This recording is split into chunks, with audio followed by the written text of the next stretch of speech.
Ito na nga siguro yung pinakamaba na kitang palangri sa buong Palawan.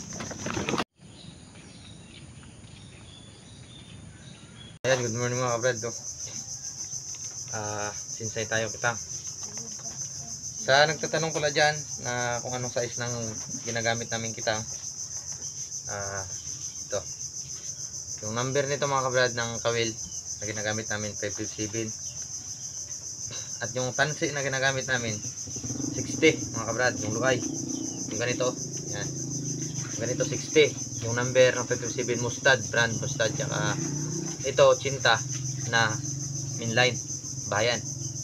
Yan, depende sa inyo, pwede nyo rin gamitin 90 o 100. Yan, depende rin sa ano nyo, sa hilig nyo. So, sa akin ginagamit ko 80 lang. Tsaka yung distansya ng bawat kawil, 3 di ba mga kabrad. Yan, isa, dalawa, 3 di pa mga kabrad. Yan, yan.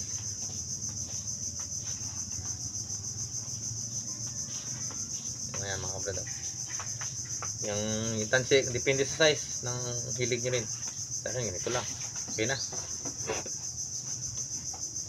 Sangpe.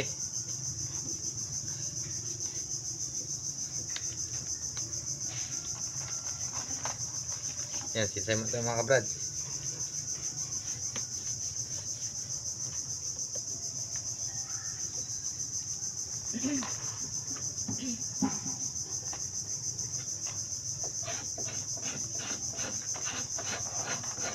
Mabusisi lang itong mga kabrad ang trabaho, katyagaan.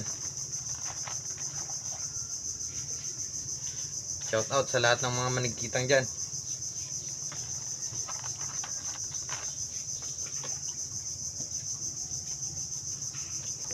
Ito mga kabrado, yan yung isang linya nya, 500 plus yung laman. Yan, yan, 4 na linya, kaya naglalaman siya ng 2,000 plus pieces na kawil. Yung ito lang kahon na yan mga kabrad. Ayan, yung kahon na to, ang haba niya 5 dangkal yung isang ano, 2, 4, 5 dangkal yung isang linya. Ito naman, ito mas mahaba ito mga kabrad. 2,500 laman ito, isang linya. Ito na nga siguro yung pinakamahaba na kitang palangri sa buong Palawan. Kaya kung may mas mahaba pa dyan, paki-comment nyo na lang kung gaano kaba yung kitang nyo, kung gaano ka rami ang kawil yung mga kabrad. Pag pinahinan namin ng galunggong to mga kabrad, nagatimbang ng 60 kilos to 65 kilos isang painan, isang lautan. Ayan, ayan mga kabrad. Kaya pag inarya, talagang mababa ang 100. Ayan mga kabrad. Bali 2 kahon to siya para pagdayo 2 gabi bago mag-uwi mga kabrad. Ayun o. Yan. Yan, kung may mga kitang dyan sa Palawan, shout out sa lahat ng taga Palawan na marami. Comment nyo kung gaano karami yung kitang nyo. Yan, dito lang yan sa Rizal, Palawan. Yan mga kabrad. Ito hindi ko pa tapos sinsayin.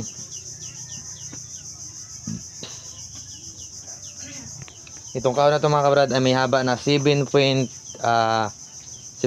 miles o 8 miles ang haba nito. Kaya medyo matagal pag hinila, halos isang araw, isang buong araw.